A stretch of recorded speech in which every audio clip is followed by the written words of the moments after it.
Welcome again to the Insight Meditation Community of Charlotte. I'm Debbie George, one of your Dharma leaders. And welcome back to the Summer Sutta series.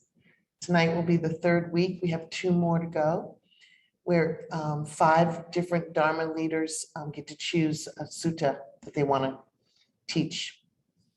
And I have to say that I'm really very grateful that I had this assignment and that I had to choose this. And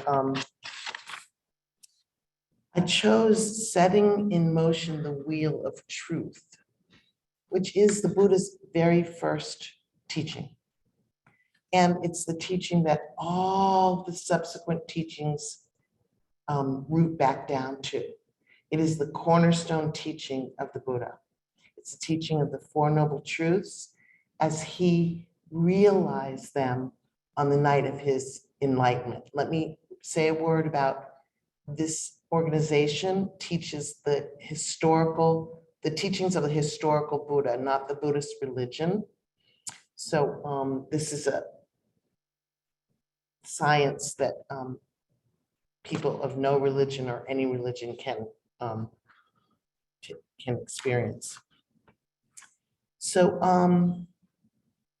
he gave this teaching to 5 friends who were also seekers that he spent time with prior to his enlightenment, that in different schools. And let's just remember that he was born a prince. He was born in a royal family, and he grew up with every pleasure imaginable. And he found that it wasn't the route to happiness. He could have any, sensual pleasure. And so he left to seek the truth, to seek freedom from life's strifes. And he went all the way the other way. He went to extreme austerity practices, fasting to the point of near starvation. So that didn't bring happiness. So he speaks to that in the beginning of this. So he discovers the middle way. So in his very first sermon, he describes what the middle way is. So he also, he taught for 45 years, where he said, I'm only teaching one thing: suffering and its end. And that is all the teachings boil down to that one teaching, which sounds like 2, suffering and its end. Again, he realized these truths. He realized what he called, the Buddhas of the past had discovered. He didn't create these teachings. He discovered them. So what does the sutta teach? The Four Noble Truths, the fact that inherent in life is, and suffering can be a strong word for us, unsatisfactoriness, stress, but I'm going to use the common term suffering, which means we're talking about subtle, small life's disappointments and great ones that we all experience. One of the first, he unpacks each one of the truths, and the first thing he says about suffering is birth. And I mean, think about it, birth. Have you ever heard of a baby being born blissfully, laughing, smiling? It's traumatic. It's a trauma, we all went through it. So he unpacks all the details of what that means, what he's talking about when he says inherent in life is suffering. The next truth is that the origin, the cause of suffering is our thirst, our craving. What are we craving? We're craving for really what we think we want, what we think we need. We're not living in alignment with how things are. So the third truth is the truth of cessation, that suffering for anyone can end with ending thirst, ending craving. And the fourth truth is the training program. It's the Noble Eightfold Path. And he unpacks that. So just kind of getting you ready for what you're going to hear. Now, let's remember that this study, this inquiry is the work of a lifetime. This is a gradual awakening that we're endeavoring to explore. This isn't going to happen like after tonight, you're not going to go tomorrow. I'm not doing that. No, you're not. It's going to take you your life.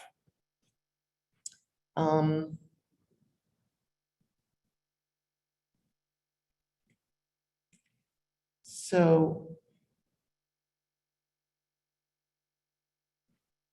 first, in case you're not clear about the fact that you suffer, I want to share some words by Bhante Gunaratana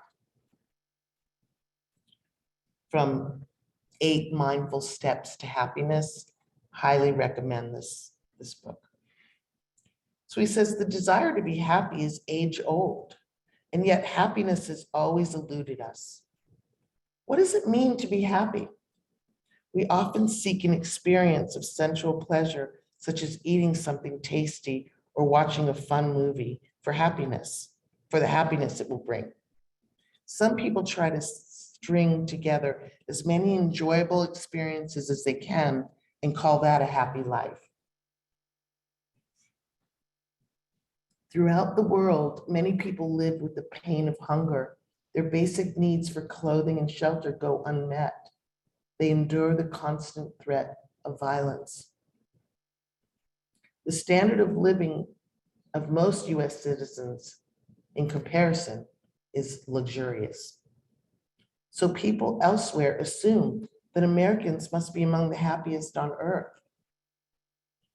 But if they were to come to the United States, what would they see? They would notice that Americans are constantly busy, rushing to appointments, talking on cell phones, shopping for groceries or for clothes, working long hours in an office or in a factory. Why all this frantic activity? The answer is simple. Although Americans seem to have everything, they are still unhappy. It seems that the very things that we think should make people happy are in fact sources of misery. Why? They do not last. People today are ever more sophisticated in their needs, it's true, but no matter how many expensive and beautiful things they collect, they want more. Modern culture reinforces this wanting. What you really need to be happy, as every TV ad and billboard proclaims, is this shiny new car, this super fast computer, this gorgeous vacation in Hawaii. And it seems to work, briefly. People confuse the buzz of excitement gained from a new possession or a pleasurable experience with happiness. But all too soon, they're itching again. The suntan fades, the new car gets a scratch, and they're longing for another shopping spree. So yes, we do in our life. None of us are getting out of here alive. We do have trauma. We do have great, suffering, just being connected with people we love and in life. And we have subtle unease. Something's not quite satisfying. So my question, can this path bring us non-monastics in the 21st century more happiness, less strife? And I think, definitely the answer is yes. I want to first explain a few terms that he will use. A bhikkhu is a Buddhist monk. It's someone who has devoted themselves to spiritual life, to homelessness, to begging for food. And Tathagata is an awakened teacher. It's a Buddha. So the Buddha refers to himself as Tathagata and other Buddhas, previous Buddhas. What else do I want to tell you? I want to say that remember when you listen to this, each one of the truths has 3 parts to it. It's realizing the truth, kind of on an intellectual level, like this is this. And then it's 2 more steps, becoming more intimate and becoming fully enlightened. So remember, this is his experience of enlightenment he's going to share. So don't be disappointed in yourselves. Okay. I think I'm gonna go ahead and share the words now. So I'd like you to relax and really don't crave, don't thirst for these words. Just whatever lands. I'm not going to use all the repetitions. I will use some of them, but I'm not going to use them all. And my paper had here we go. So just relax and take it in. Oh, by the way, most of the suttas, most of the teachings start with where the Buddha was physically, like what city he was. So this is no different.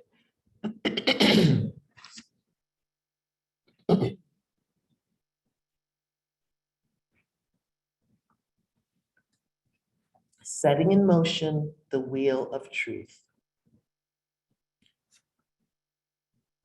The first sermon of the Buddha. Thus have I heard.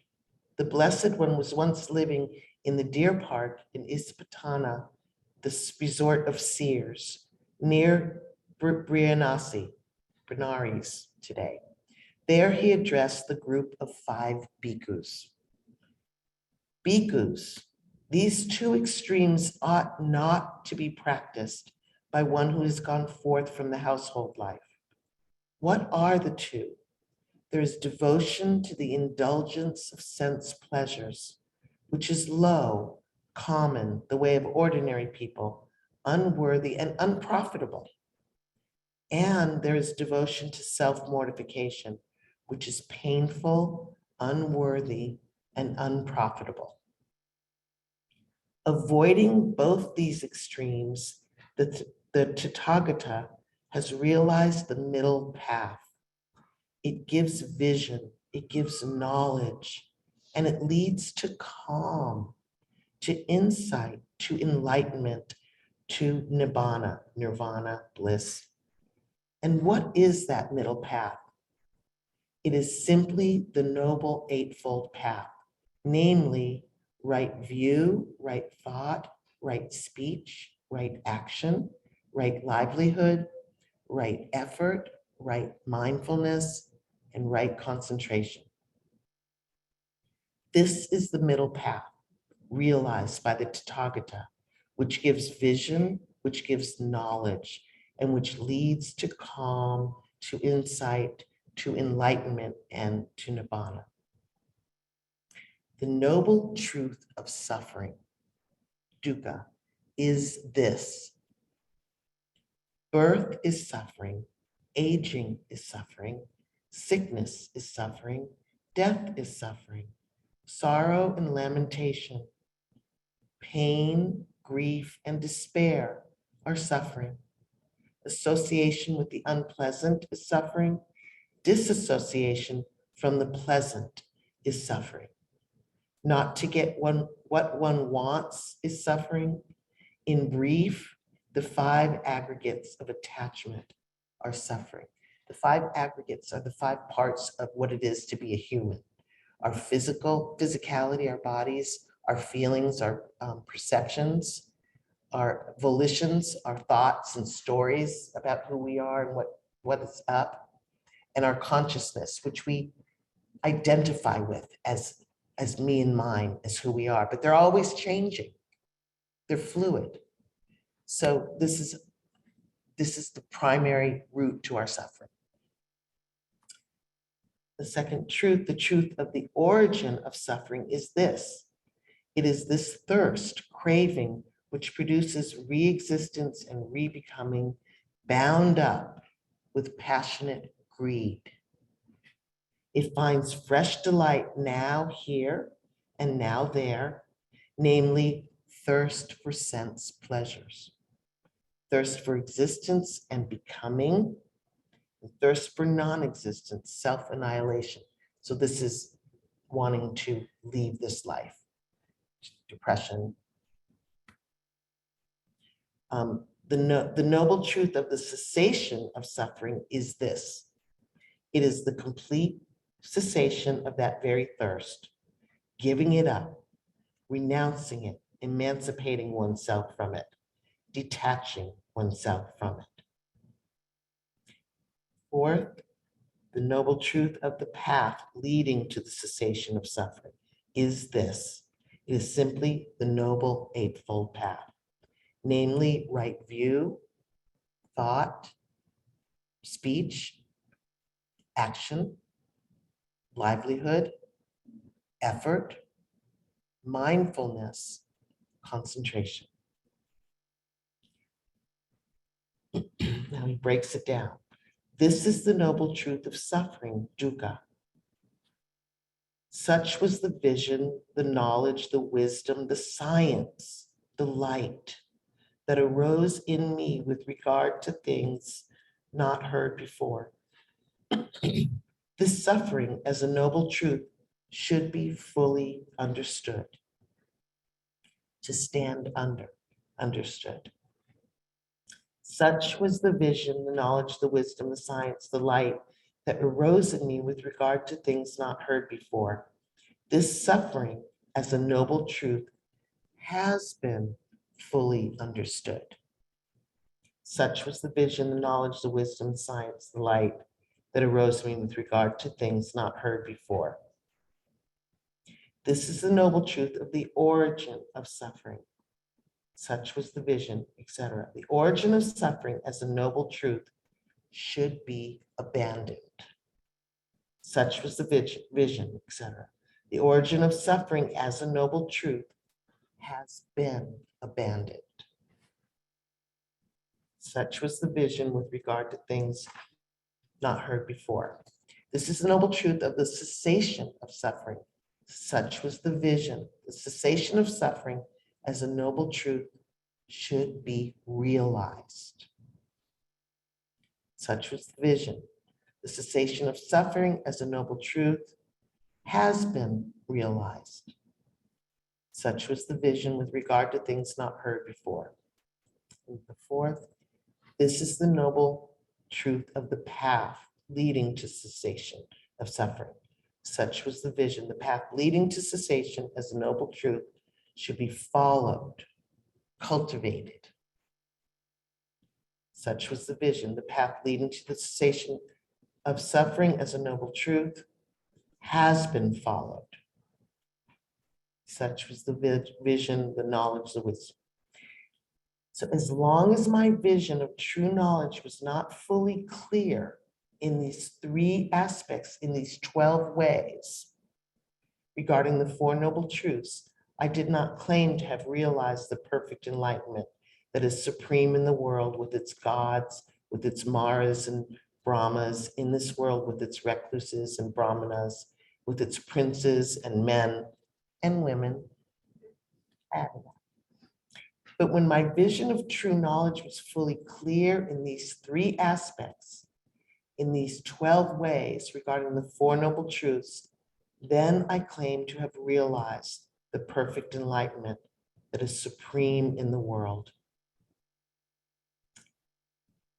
And a vision of true knowledge arose in me. Thus, my heart's deliverance is unassailable.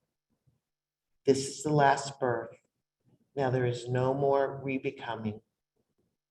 This, the Blessed One said. The group of 5 bhikkhus was glad, and they rejoiced at his words.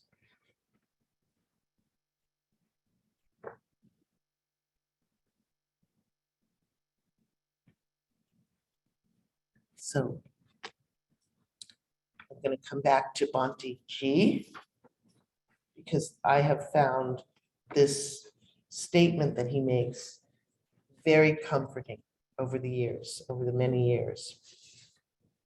Maybe you will too. Mindfulness can much improve our lives, which he summed up. Can much improve our lives, but the Buddha offered more. He gave us a complete guide to happiness, which he summed up in 8 steps. Even a little effort to incorporate these 8 steps into your life will yield happiness. Strong effort will transform you and bring you the happiest and most exalted states achievable. Let me repeat, even a little effort to incorporate these 8 steps into your life will yield happiness. So that has been true in my experience. I'll share a little bit of that. Very humbly, I will share this, that since I have really shifted my expectations of the path, I have realized more success, if you will, some more, let me say, progress on the path. Judging is suffering.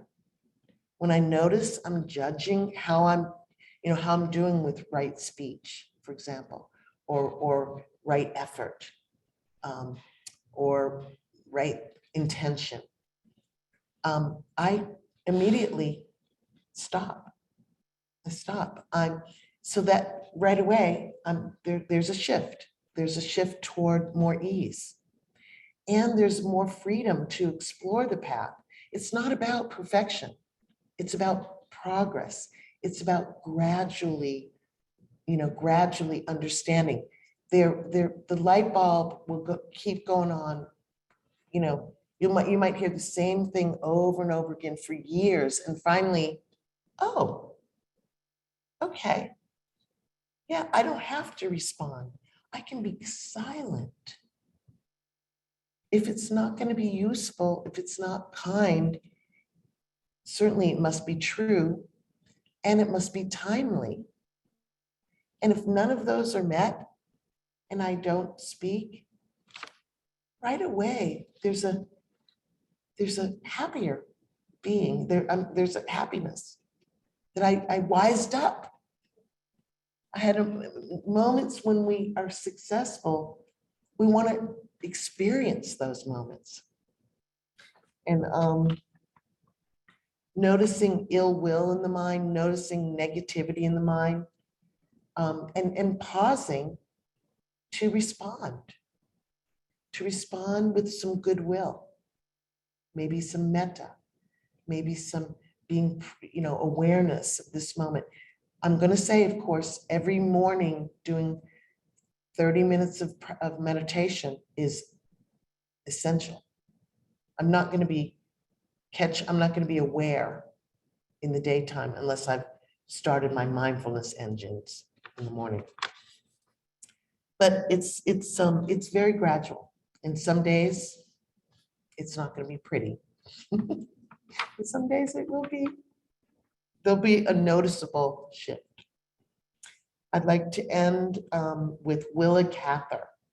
This is regarding the suffering of death, in my opinion, and also the Eightfold Path.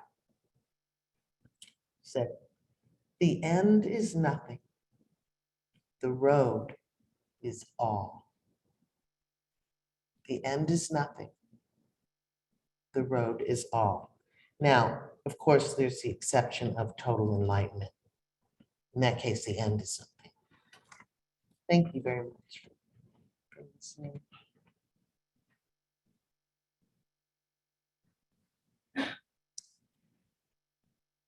So we will have the announcements. And you can, if you'd like to chat in a question or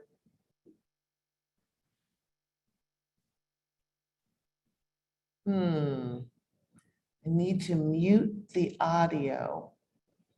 What's that mean? Mute the audio. Oh, somebody on there. Okay. Okay. Thank you. We get the announcements on my trusty device.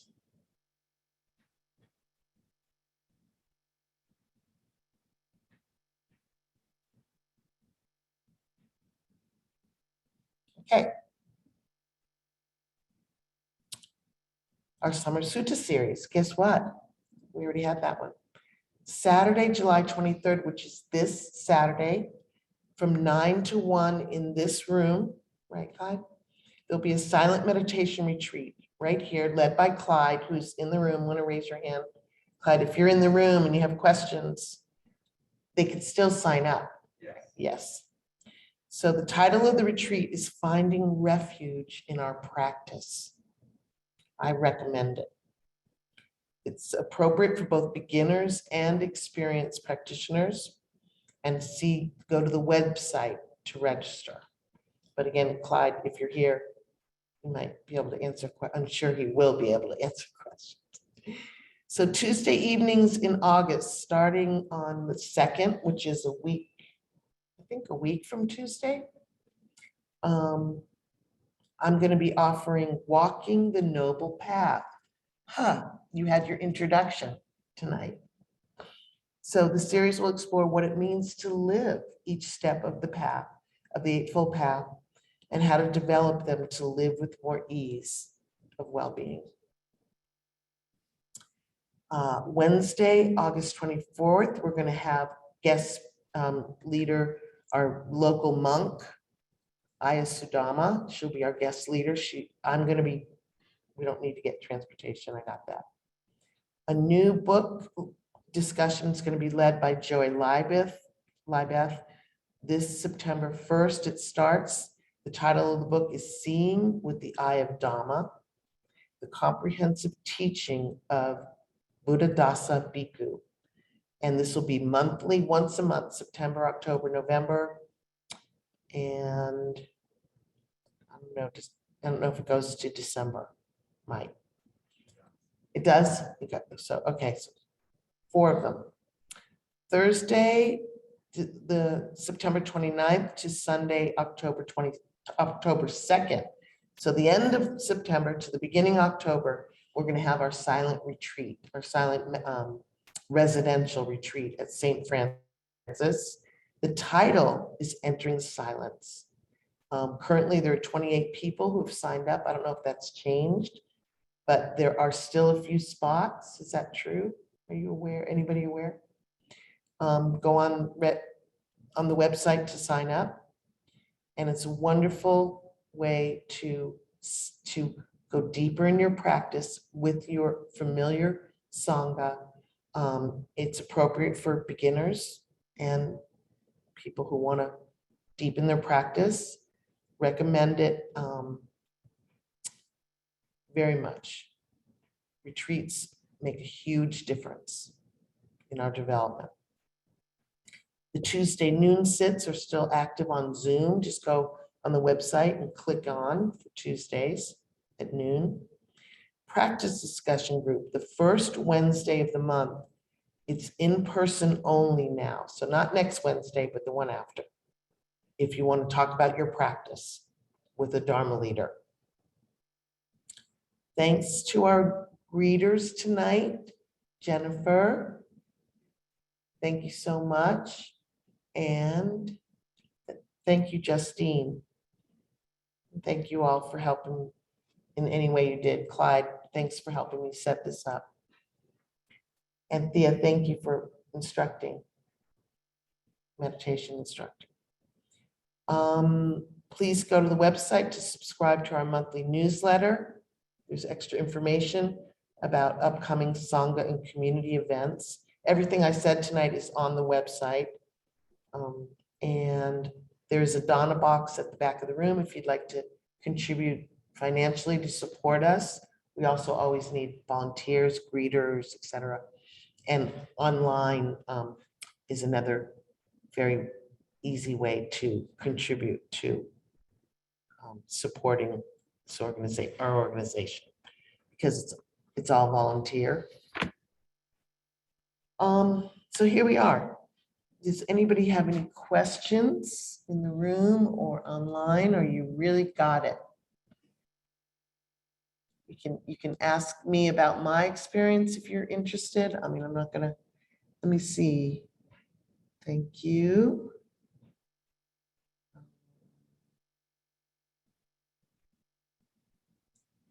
Okay, I don't see any questions there or here. So you realize it's just going to be a gradual thing, right? Has anybody mastered any of the 8? Anybody? Anybody, it's their first time hearing this teaching? I always love to know that. Is anybody, this is the first time you've heard? Okay, good. Well, I'm glad you were here for it, and we'll now do our loving kindness meditation. So let's shift in our seat. Close our eyes, let the eyelids gently, gently rest on the eyes. The eyes themselves soften. Bless you. And the whole body, just do a quick body scan. Notice your breathing in your body.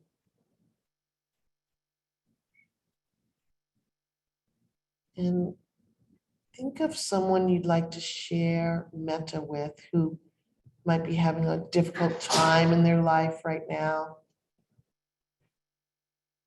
Or someone for whom you have altruistic joy for their good fortune.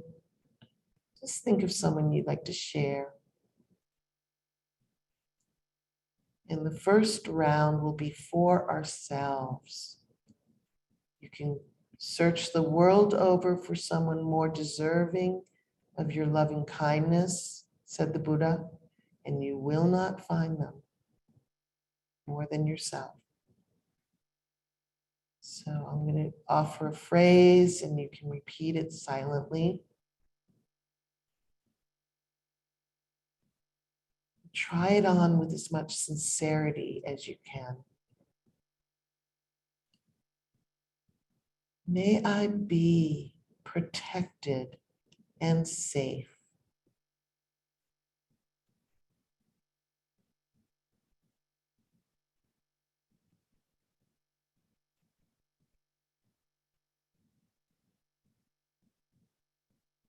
Wish for yourself, may I be happy and peaceful.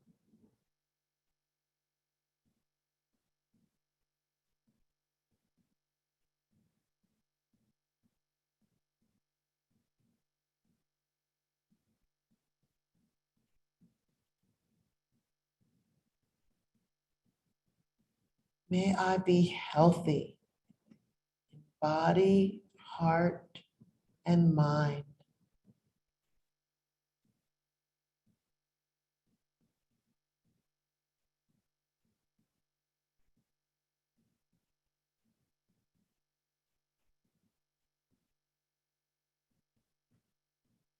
May I be free from suffering, stress, anxiety.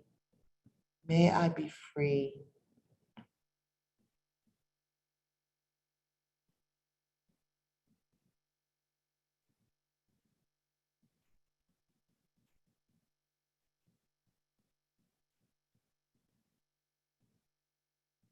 Bringing into your heart this person or being that you'd like to direct your kindness toward. May you be safe and protected.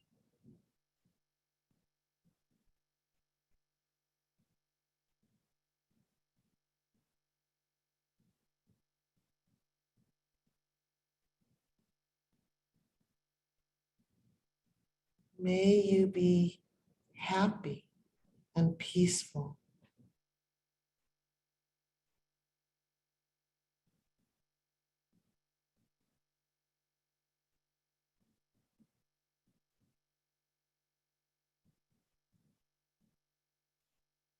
May you be healthy, body, heart, and mind, as healthy as possible.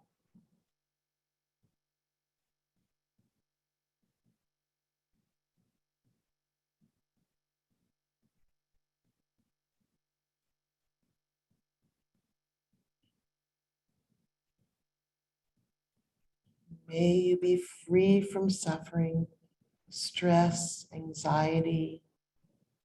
May you be free.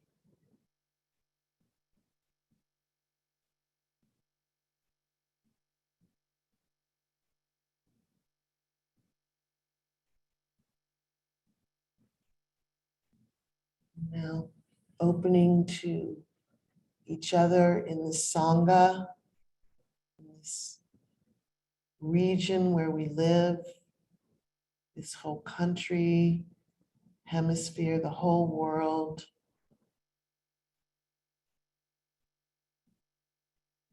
All beings.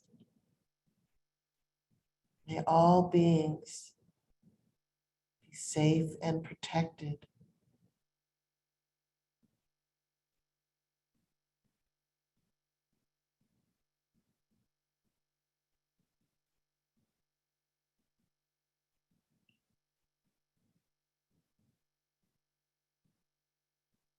May all beings be peaceful and happy.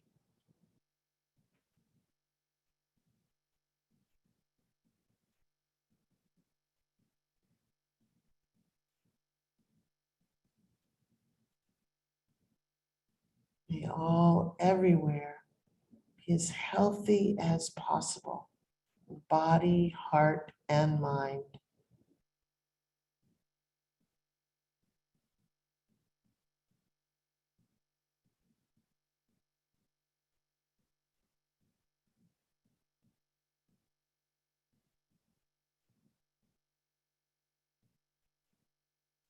May all beings be free from suffering, stress, anxiety. May all beings be free.